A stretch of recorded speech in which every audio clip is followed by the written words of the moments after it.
अश्विनी मास के नवरात्रों का आज पहला दिन था। हरियाणा के मुख्यमंत्री नायब सिंह सैनी माता मनसा देवी मंदिर पहुंचे। इस दौरान मुख्यमंत्री नायब सिंह सैनी के साथ उनकी धर्मपत्नी सुमन सैनी भी मौजूद रहीं। मुख्यमंत्री नायब सिंह सैनी ने मां के दरबार में परिवार के साथ मत्था टेका और प्रदेश के लिए मंगल कामनाएं की। इसके बाद मुख्यमंत्री नायब सिंह सैनी मीडिया से रूबरू हुए। मुख्यमंत्री ने कहा कि आज मां के दरबार में पहुंचकर प्रदेश के लिए शुभकामनाएं मांगी है। इसके साथ ही मुख्यमंत्री नायब सिंह सैनी ने कहा कि आज नवरात्रों का पहला दिन है और आज प्रदेश के और देश के लोगों को बड़ी सौगात देश के प्रधानमंत्री नरेंद्र मोदी ने दी है।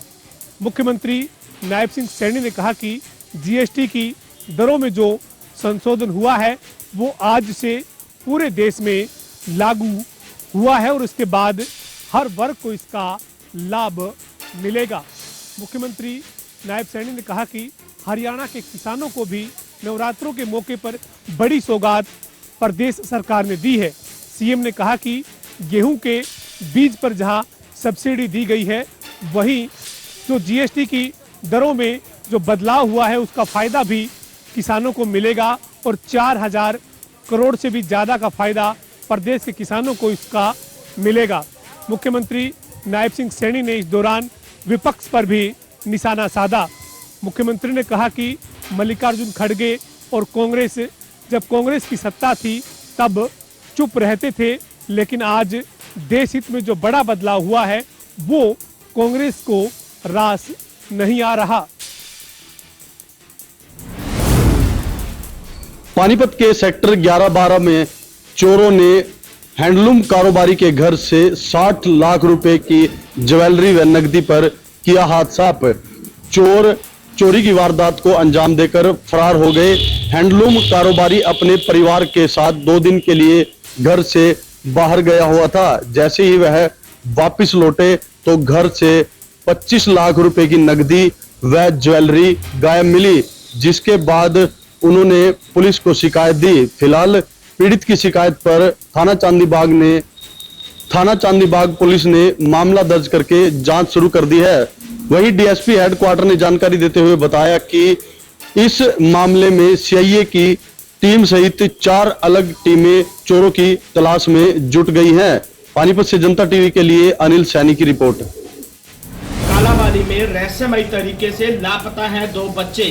कालावाली गांव की शहनाज ने बताया कि उसके 2 बच्चे अरमान और जान बाबू, जिनकी उम्र 10 साल और 7 साल है, 31 अगस्त से घर से गायब है। 22 दिन हो गए, बच्चे अभी तक मिले नहीं है, जबकि पुलिस में शिकायत दे दी गई है। पुलिस की ओर से कहा जा रहा है कि मामले में एफआईआर दर्ज कर ली गई है और छानबीन जारी है। शहनाज ने बताया कि वह उसका पति सुरजीत सिंह, जिसकी 8 महीने पहले डेथ हो गई थी, वह मजदूरी का काम करती है, लेकिन उसके बच्चे रहस्यमयी तरीके से 31 अगस्त को 9 बजे घर से निकले थे, लेकिन आज 22 दिन हो गए हैं तो बच्चे अभी तक नहीं मिले। कहीं ना कहीं माँ अपने बच्चों को ढूंढने के लिए दर दर की ठोकरें खा रही है और माँ की आंख से आंसू रुकने का नाम ही नहीं ले पा रहे हैं। अब देखना यह होगा कि क्या बच्चों को पुलिस ढूंढ पा रही है।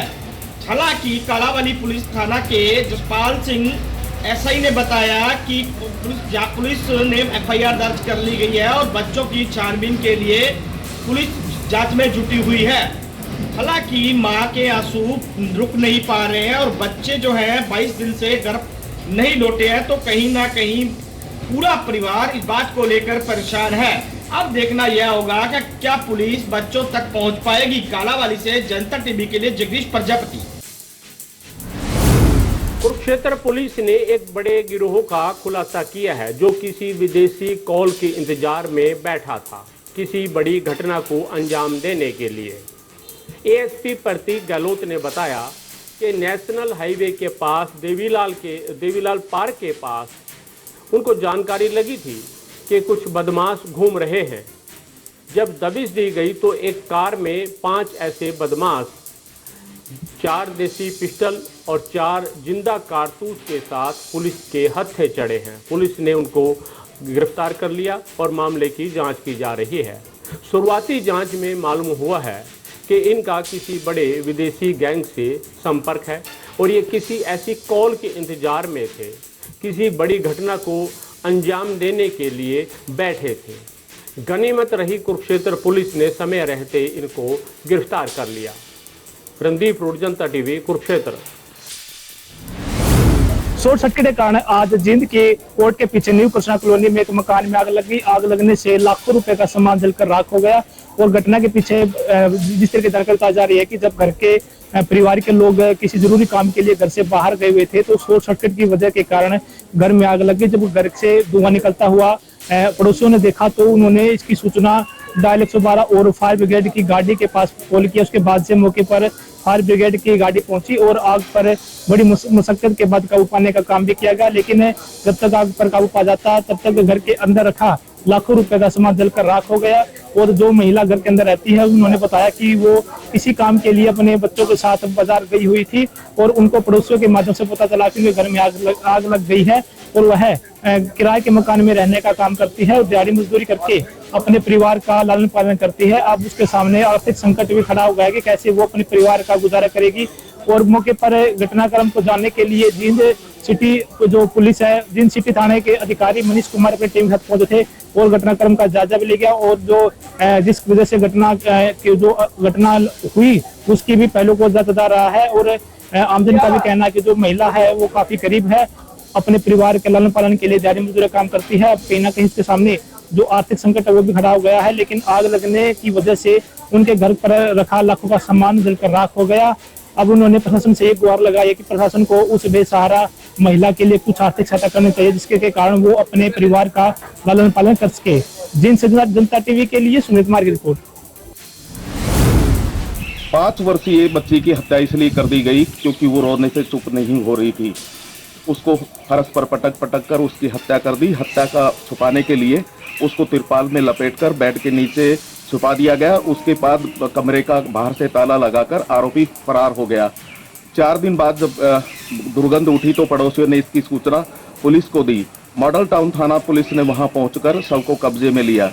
पुलिस ने हत्या का मुकदमा दर्ज कर जांच शुरू की तो पता लगा कि जो युवक हत्यारा है वो उस बच्ची की मां के साथ पिछले 7 माह से लिव एंड रिलेशनशिप में रह रहा था और वह दोनों सोने का हार लेने के लिए बाजार गए थे। इस बात को लेकर दोनों के बीच कहीं मनमुटाव हो गया और जो महिला थी वो बाजार से ही अपने परिजनों के यहाँ चली गई। बच्ची अकेली घर पर थी। बच्ची जैसे ही अपनी माँ की याद में रोने लगी तो शख्स ने पहले तो उसे चुप कराने का प्रयास किया, लेकिन जैसे ही वो चुप नहीं हुई तो उसको फर्श पर पटक कर उसकी हत्या कर दी गई। मॉडल टाउन थाना पुलिस ने आरोपी को गिरफ्तार कर लिया और आरोपी को सलाखों के पीछे भेज दिया है।